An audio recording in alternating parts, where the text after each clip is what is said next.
రాజన్నతోని నేను ఫోక్ సాంగ్సే చేశాను ఫస్ట్.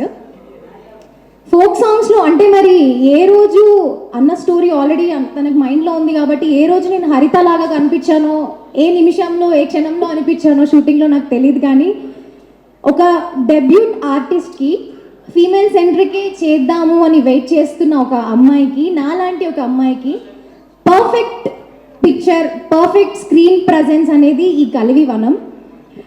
అన్న చెప్పినట్టు నాకు రాఖీ పండుగ నాడు వచ్చి రాఖీ కట్టించుకొని మరీ స్టోరీ చెప్పారు. ఆ రోజే అనుకున్న అన్న ఒకే మాట చెప్పారు, ఇవాళ నుంచి స్టార్ట్ అయింది కదా, నేను ఎక్కడికి తీసుకెళ్తానో చూడు నేను అని చెప్పారు. ఐఎమ్ థ్యాంక్ఫుల్ అన్న, ఎందుకంటే ఇంత మంచి స్టోరీ నా కోసమే అనిపించిన స్టోరీ. అండ్ అన్నకి నేను హరితలాగా కనిపించి చూస్తే స్క్రీన్ మీద ఒక రెస్పెక్ట్ కనిపిస్తుందిరా, అలా ఉండాలి అని. షూటింగ్ విషయానికి వస్తే అండ్ ఫస్ట్ మా ప్రొడ్యూసర్ అన్న వాళ్ళ సపోర్ట్ లేకపోతే అసలు ఈ మూవీ కాదు, ఇది జరగకపోయేది.